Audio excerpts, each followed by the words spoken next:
Un fils qui vend l'alliance de son père ne vend pas de l'or.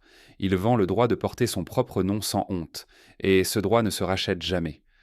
La lumière dans le bureau de l'appartement est d'un jaune maladif, filtrée par des rideaux de velours qui n'ont pas été ouverts depuis l'enterrement.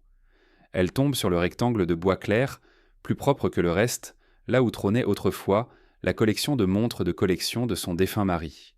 L'espace est vide, une cicatrice sur le meuble. Catherine est assise en face de ce vide. Ses mains sont posées à plat sur le bureau. Elle sent la froideur du bois verni. La caméra est statique, verrouillée sur un plan large montrant Catherine, minuscule et immobile, face à l'absence des souvenirs. On n'entend que le bourdonnement lointain de la ville et le tic-tac d'une horloge qui semble peser chaque seconde de ce silence. Son fils Thomas est dans le salon. On entend le tapotement frénétique de ses doigts sur un clavier. C'est le bruit de l'ambition aveugle. Il tape des mails, il contacte des investisseurs, il construit son château de cartes numériques. Pour Thomas, les objets de son père n'étaient prendre que du capital dormant. Une montre Omega, un chronographe de marine, des boutons de manchette en platine. Pour lui, c'était de l'argent liquide pour sa start-up de logistique.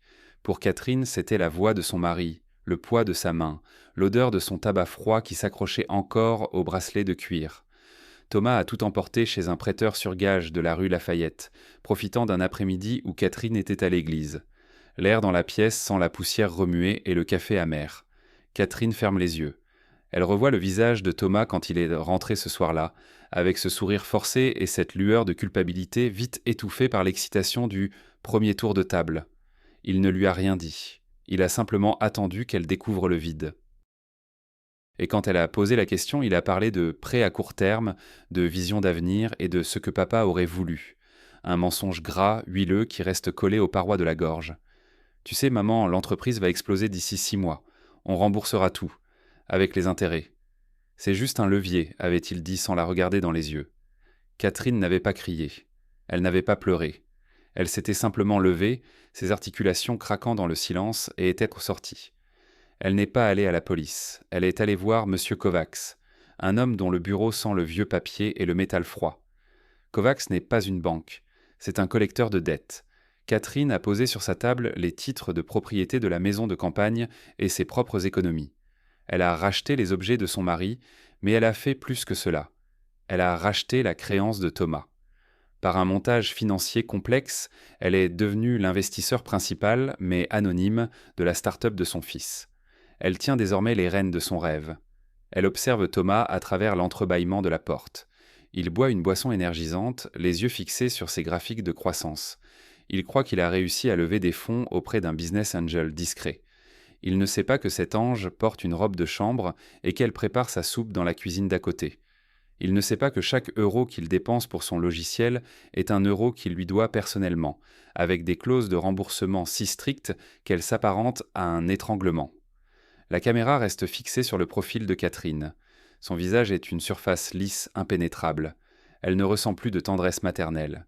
Ce sentiment s'est évaporé en même temps que les montres de son mari. Elle ressent la précision d'un horloger qui démonte un mécanisme défaillant. Elle va laisser Thomas s'endetter.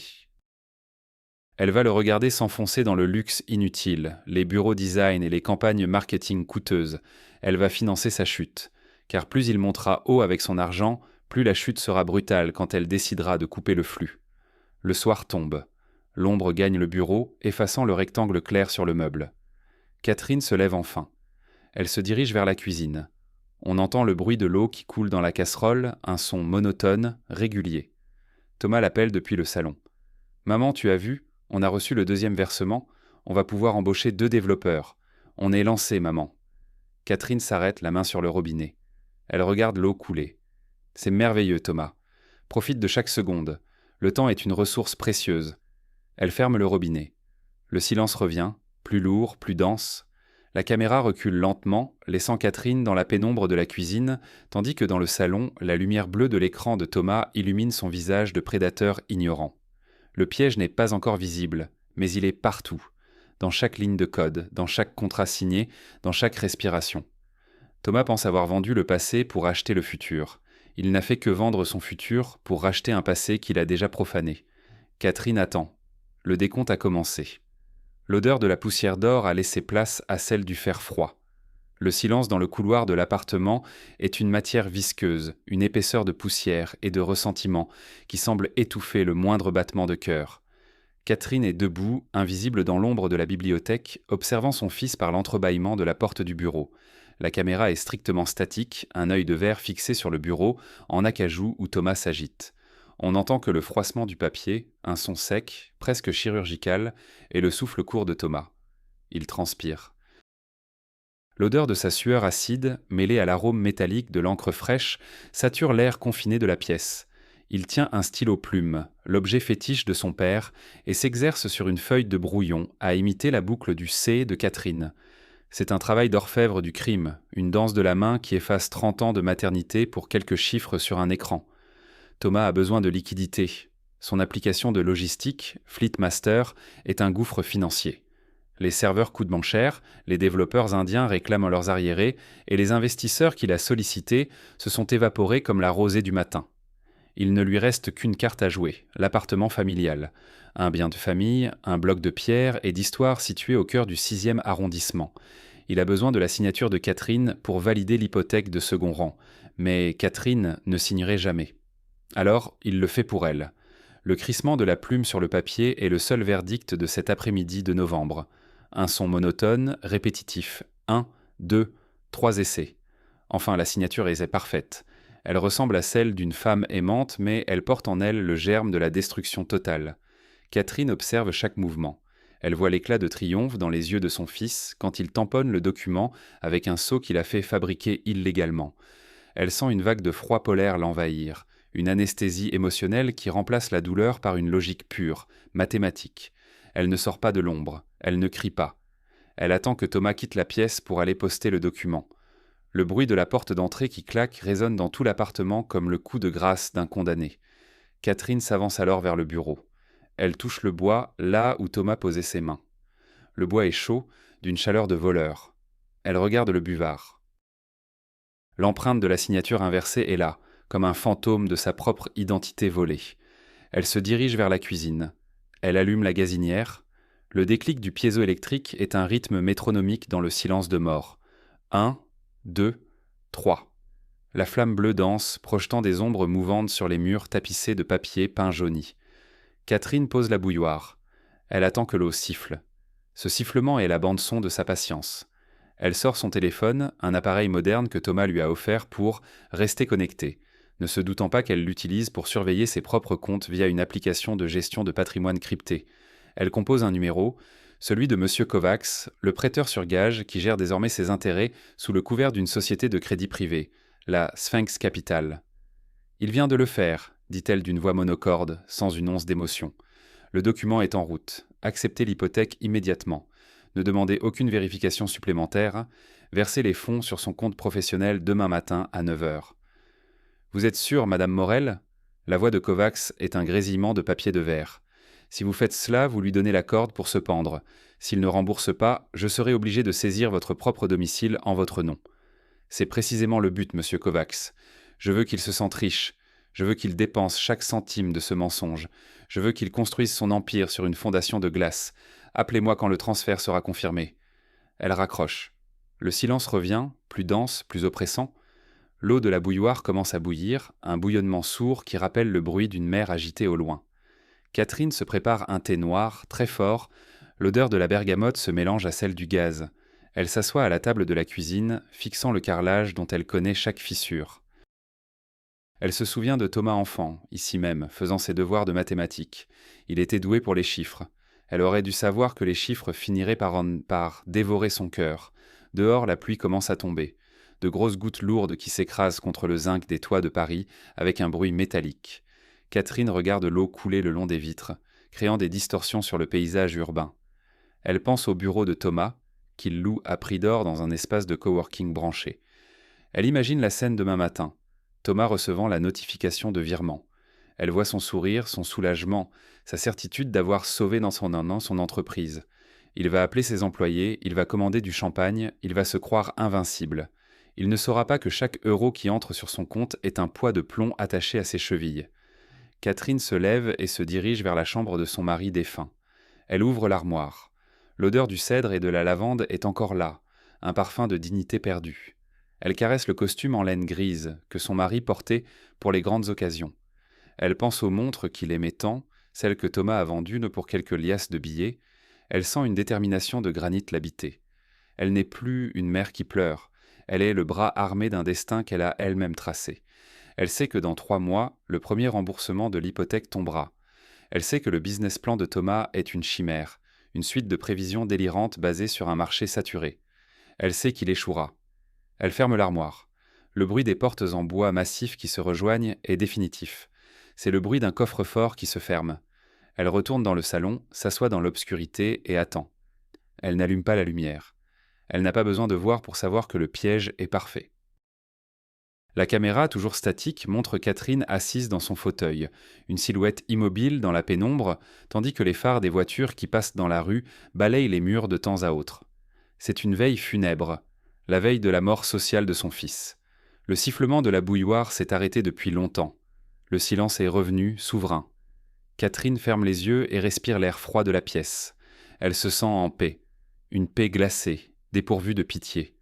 Elle a transformé la trahison de son fils en un instrument de justice. Chaque seconde qui passe rapproche Thomas de l'échéance. Chaque respiration qu'il prend est une dette supplémentaire. La caméra reste fixée sur le visage de Catherine, dont les traits semblent sculptés dans la pierre, alors que la nuit enveloppe l'appartement d'un linceul de velours noir. Le premier acte de la chute est terminé. Le second commence par un virement bancaire, un simple mouvement de bits électroniques qui scelle le sort d'un homme qui a cru que l'on pouvait vendre l'âme de ses parents sans en payer le prix fort. Le bureau de Thomas, situé au dernier étage d'un immeuble de verre et d'acier, est baigné d'une lumière bleutée, artificielle, qui donne au visage une teinte de cadavre. On n'entend que le ronronnement des serveurs dans la pièce climatisée et le cliquetis incessant des claviers. La caméra est posée sur un trépied verrouillé, cadrant le bureau de Thomas à travers une paroi vitrée. On le voit déboucher une bouteille de champagne avec un sourire qui semble forcé, un mouvement de mâchoire nerveux. Le bouchon saute avec un bruit sourd, un impact étouffé par la moquette épaisse qui sent le produit chimique et le neuf. Thomas se croit sauvé. Il a reçu les fonds de Sphinx Capital. 48 heures plus tard, il a déjà loué 2 nouveaux bureaux et commandé une flotte de tablettes tactiles pour ses livreurs. Thomas ne sait pas que chaque euro qu'il dépense est tracé, numéroté et observé depuis la table de la cuisine de Catherine. Il ne sait pas que la société Sphinx Capital a inséré une clause de surveillance technique dans le contrat qu'il a signé sans lire les petits caractères entre 2 gorgées de café. Catherine est assise chez elle devant son propre écran. Elle regarde les flux financiers de Fleetmaster, elle voit les dépenses de somptuaire. Elle voit l'arrogance de son fils s'étaler en graphique de croissance fictive. Elle sent l'odeur du vieux papier peint de son appartement qui se mélange, dans son esprit, à l'odeur du cuir neuf des bureaux de Thomas. Un mélange acide, un mélange de trahison. Catherine appuie sur une touche de son clavier. Un geste lent, mesuré. Elle envoie un signal anonyme à l'inspection du travail et à l'organisme de régulation des transports. Elle signale des irrégularités dans les contrats de sous-traitance de son fils. C'est le premier grain de sable. Un grain minuscule, invisible, mais qui va gripper toute la machine. « Mais monsieur l'inspecteur, nos dossiers sont en règle, on a reçu le financement », crie Thomas au téléphone. On entend sa voix filtrée par la vitre. Elle est aiguë, instable. Il fait les 100 pas, ses chaussures de marque grinçant sur le sol synthétique. Il ne comprend pas pourquoi, soudain, ses comptes professionnels sont soumis à un audit de routine qui bloque ses paiements aux fournisseurs. Il ne comprend pas pourquoi les serveurs de Sphinx Capital réclament soudainement des justificatifs détaillés pour chaque centime dépensé. L'euphorie du champagne s'évapore, laissant place au goût de fer de l'anxiété. Catherine prépare son dîner. Elle épluche une pomme de terre. Le bruit du couteau sur la peau du légume est régulier. 1, 2, 3. La peau tombe en ruban brun sur le plan de travail. Elle pense à Thomas qui, à cet instant, doit sûrement appeler M. Kovacs pour obtenir un délai. Elle sait ce que Kovacs va répondre. Il va répondre que les termes du contrat sont automatiques et qu'une défaillance technique du côté de l'emprunteur entraîne une augmentation immédiate du taux d'intérêt de 5%. C'est la loi du marché qu'elle a elle-même dictée. Le soir tombe sur Paris. La pluie a cessé, laissant place à un froid sec qui s'insinue sous les portes. Catherine mange seule dans le silence de la salle à manger où le rectangle clair sur le buffet lui rappelle sans cesse le vol des montres. Elle ne ressent aucune culpabilité. Elle regarde l'horloge. 20 heures. C'est l'heure où Thomas rentre généralement, épuisé, les yeux rouges. Elle l'entend ouvrir la porte d'entrée. Ses pas sont lourds. Il ne siffle plus. Il traîne les pieds sur le marbre du vestibule. « Maman, tu ne devineras jamais ce qui se passe. Les banques font n'importe quoi. On a des blocages administratifs partout. C'est à n'en pas dormir, dit-il en s'affalant sur une chaise de la cuisine. Catherine lui tend un verre d'eau, un geste de charité qui cache une lame de rasoir. Le monde est devenu complexe, Thomas. Les chiffres ne pardonnent pas les erreurs de jeunesse. Tu devrais peut-être demander conseil à tes investisseurs. Thomas boit l'eau avidement. On entend le bruit de sa déglutition dans le silence de la pièce. Il ne voit pas le regard de sa mère. Il ne voit que son propre reflet déformé dans le métal de la bouilloire. Il est piégé entre son besoin d'argent et l'étau juridique qui se resserre. Il pense qu'il a des problèmes extérieurs, des problèmes de système. Il ne réalise pas que le système est assis en face de lui, avec un tablier de cuisine et un calme de marbre. Catherine se lève pour ranger son assiette. Elle passe près de lui. Elle sent l'odeur de la panique qui émane de ses pores. C'est une odeur qu'elle commence à apprécier. Elle sait que demain, Sphinx Capital enverra une mise en demeure pour non-respect des clauses de reporting. Elle sait que Thomas va devoir piocher encore plus profondément dans ses réserves fictives. Il va se débattre, il va mentir encore plus. Il va peut-être même essayer de vendre d'autres meubles de l'appartement, mais elle a déjà fait changer les serrures des vitrines les plus précieuses. La caméra reste sur Thomas, prostré à la table de la cuisine, tandis que Catherine s'éloigne dans le couloir sombre. On voit la silhouette de la mère disparaître dans l'obscurité, tandis que le fils reste sous la lumière crue du plafonnier, seul avec sa dette qui grandit à chaque seconde. Le silence revient, mais c'est un silence qui grince. C'est le bruit des engrenages de la ruine qui s'enclenche. L'échéance du premier remboursement approche. Et Thomas n'a plus que du papier et du verre pour se défendre contre le granit de sa propre mère. Le salon de l'appartement de Catherine est devenu une annexe de tribunal. La lumière de l'après-midi, d'un gris de plomb, filtre à travers les vitres sales, projetant des ombres squelettiques sur le parquet. La caméra est posée sur un trépied verrouillé dans l'angle de la pièce, capturant Thomas qui fait les 100 pas, son téléphone collé à l'oreille. On n'entend que le bruit de ses semelles qui martèlent le bois et le craquement régulier de ses articulations quand il serre les poings. L'air sent la poussière ancienne et le café réchauffé 10 fois. Un parfum de défaite imminente. « Allô, monsieur Kovacs, je ne comprends pas la mise en demeure. Le virement est parti ce matin », hurle Thomas, sa voix se brisant dans le silence de plomb de l'appartement. Il n'y a pas de réponse de l'autre côté, juste le silence bureaucratique d'un répondeur automatique. Thomas jette son téléphone sur le canapé. Le choc produit un son étouffé. Matt, il ne sait pas que Kovacs est en train de déjeuner avec Catherine dans une petite brasserie discrète, discutant du transfert imminent des parts sociales de Fleetmaster. Il ne sait pas que sa mère a déjà signé l'ordre de saisie conservatoire sur ses comptes personnels. Catherine sort de sa chambre. Elle porte un gilet de laine grise, la couleur des cendres. Elle marche avec une lenteur de métronome. Elle tient à la main une enveloppe Kraft, épaisse, fermée par une ficelle. Elle s'assoit à la table de la salle à manger, là où Thomas a signé le faux document 3 mois plus tôt. Elle sort les papiers un à un. Le bruit du papier froissé est le seul verdict. 1, 2, 3 feuillets. « Thomas, calme-toi. Les cris ne remboursent pas les créanciers, » dit-elle d'une voix monocorde, sans lever les yeux de ses documents. « Maman, tu ne comprends pas. Sphinx Capital a activé une clause de défaut de paiement croisé.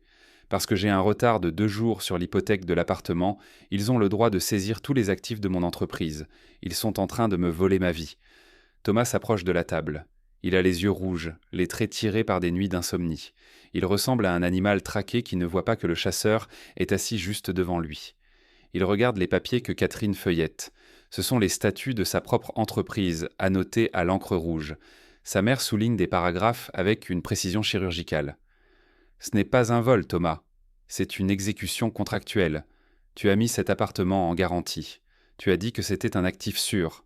Tu as menti sur la valeur de tes revenus. Le système ne fait que corriger ton erreur.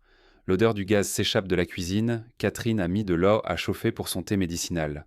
Le sifflement de la bouilloire commence, un son aigu qui monte en fréquence jusqu'à devenir une plainte stridente, insupportable. Thomas se prend la tête entre les mains, il ne voit pas le sourire imperceptible qui étire les lèvres de sa mère. Il ne voit pas que Catherine a déjà envoyé un mail à son avocat pour demander l'expulsion de Thomas de l'appartement, dès lundi prochain. « Il me faut 50 000 €, maman, juste pour débloquer les comptes. Si je ne les ai pas avant demain midi, Sphinx Capital nomme un administrateur judiciaire. Je perdrai tout. Les serveurs, les contrats, le nom. Tout ce que j'ai construit sur la mémoire de papa. » Catherine pose son stylo. Le bruit du plastique contre le bois est définitif. Tu as déjà vendu la mémoire de ton père, Thomas? Tu l'as vendue pour des lignes de code et des rêves de grandeur. Pourquoi devrais-je t'aider à racheter ce que tu as toi-même jeté aux ordures? Le silence qui suit est lourd, poisseux comme de la mélasse. Thomas recule d'un pas. Il regarde sa mère comme s'il la voyait pour la première fois. Il voit la froideur de son regard. Il voit la rigidité de sa posture. Il commence à soupçonner quelque chose, une ombre de vérité qui passe dans son esprit embrumé par la panique. Mais il rejette l'idée, c'est impossible. Sa mère est si vieille, sa mère ne comprend rien aux sociétés de crédit offshore. Tu es cruelle, maman. Non, Thomas, je suis juste solvable, et toi tu es en faillite. Elle se lève pour aller éteindre la bouilloire. Le sifflement s'arrête brusquement, laissant place à un vide sonore encore plus terrifiant. Catherine verse l'eau sur les feuilles de thé. L'odeur de la menthe amère envahit la cuisine. Elle regarde par la fenêtre les toits de Paris qui se perdent dans la brume. Elle sait que demain, à 9 heures, Kovacs se présentera au bureau de Thomas avec un huissier de justice. Elle sait que les serrures seront changées. Elle sait que Thomas se retrouvera sur le trottoir avec son ordinateur portable et ses dettes. La caméra reste fixée sur le visage de Catherine, dont les traits sont désormais aussi durs que le granit d'une pierre tombale. Dans le salon, Thomas essaie désespérément de passer un dernier appel, mais on entend la voix de l'opérateur annonçant que la ligne a été coupée pour non-paiement. C'est le début de l'effacement. Les enjeux ont changé. Il ne s'agit plus de sauver l'entreprise, mais de survivre à la chute. Catherine boit son thé lentement, savourant chaque goutte de ce liquide brûlant qui lui rappelle qu'elle essaie toujours en vie, tandis que son fils commence à mourir socialement dans la pièce d'à côté. L'épisode se termine sur le bruit d'une clé qui tombe sur le sol, une clé inutile, la clé d'un empire qui n'a jamais existé que dans l'imagination d'un voleur. Le silence revient, souverain et glacial. La trappe est grande ouverte.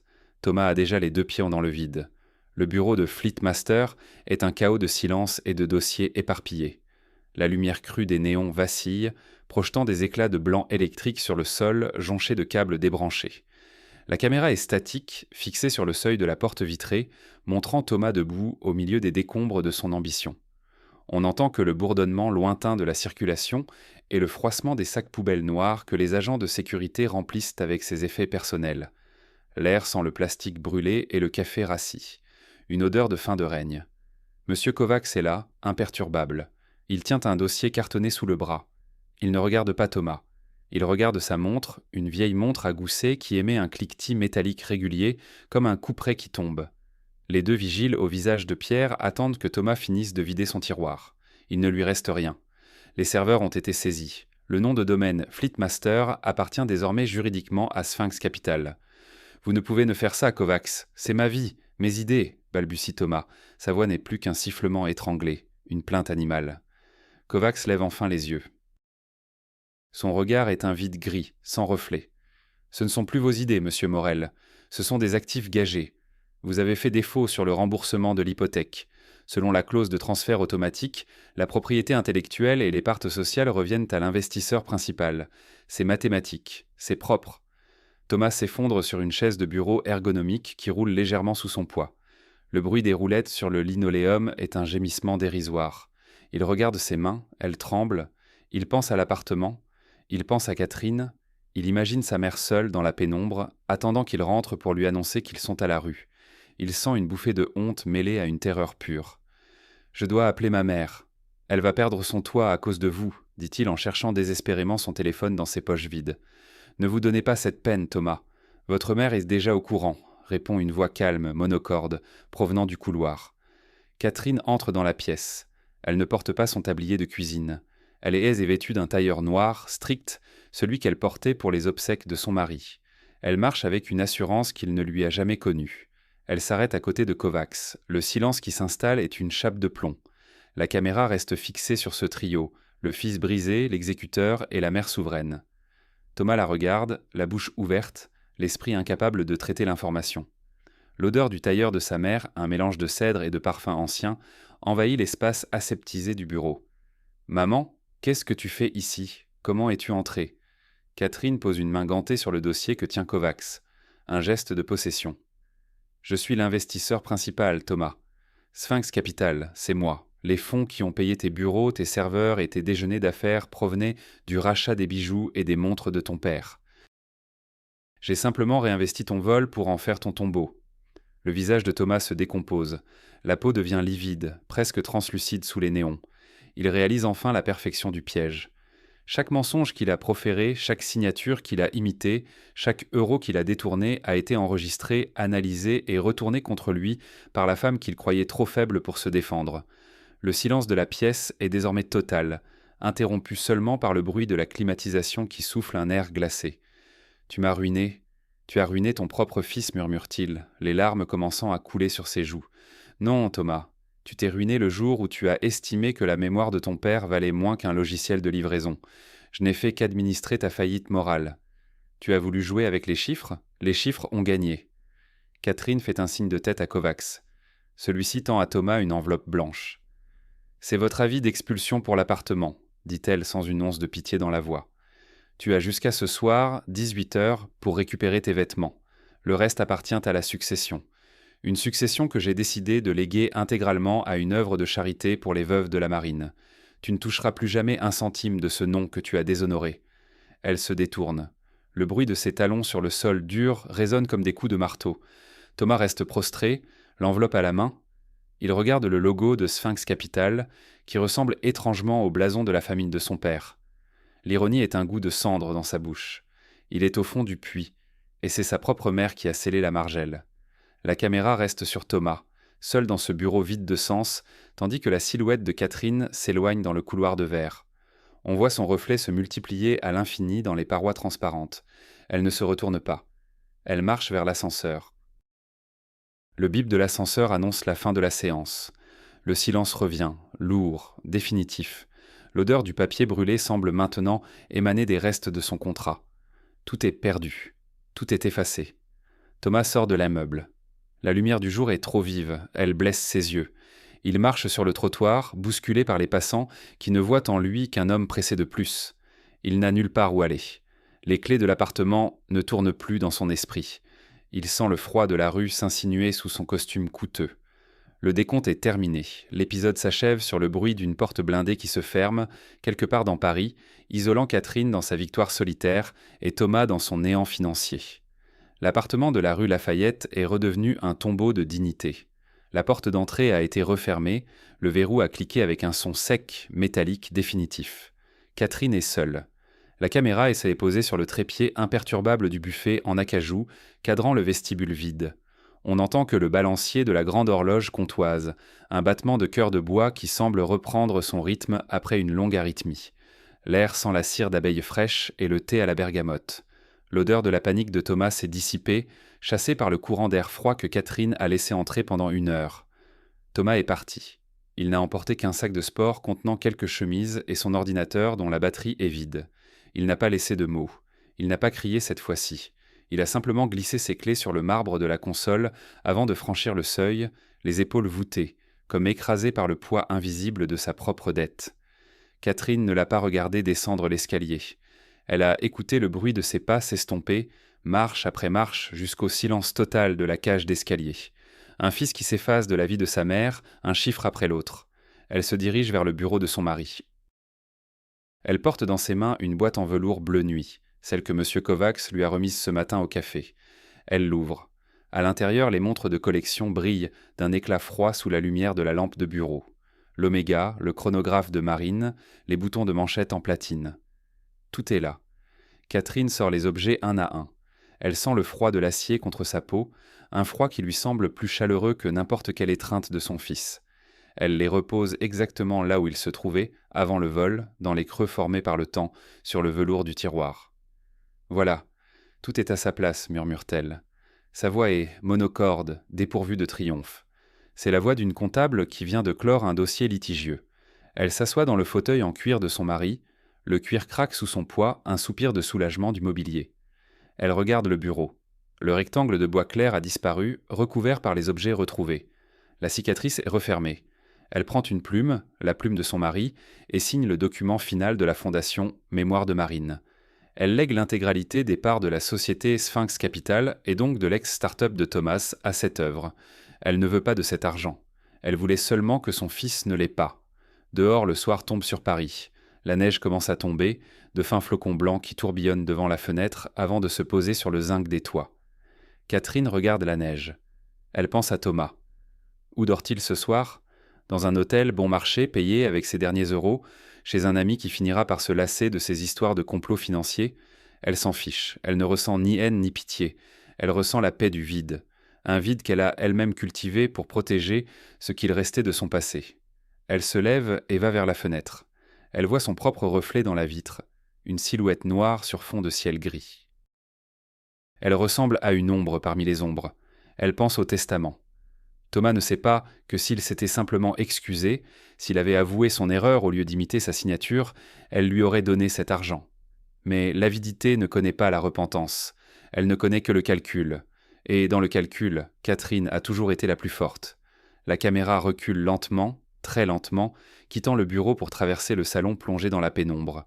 On voit les meubles immobiles, les cadres photos dont les visages semblent surveiller la paix retrouvée. Tout est figé, tout est parfait. Catherine éteint la dernière lampe. L'obscurité gagne la pièce, une obscurité protectrice, épaisse comme un linceul. Le seul bruit qui subsiste est le tic-tac de l'horloge, infatigable, marquant le temps d'une femme qui a racheté sa solitude au prix fort. Le générique de fin pourrait s'écrire sur ce noir total. L'histoire d'un fils qui a vendu l'or de son père et d'une mère qui a utilisé cet or pour lui forger des chaînes. La justice est une équation simple, une action, une conséquence. Thomas a soustrait, Catherine a divisé. Il ne reste plus rien à ajouter au grand livre des contes de la famille Morel. La neige continue de tomber, effaçant les dernières traces de pneus sur le trottoir d'en bas. Le silence est désormais souverain. Catherine ferme les yeux et s'endort pour la première fois depuis des mois d'un sommeil sans rêve, entourée par les fantômes qu'elle a enfin libérés de leurs dettes. La chronique est close, le cercle est complet. Le granit a vaincu le verre,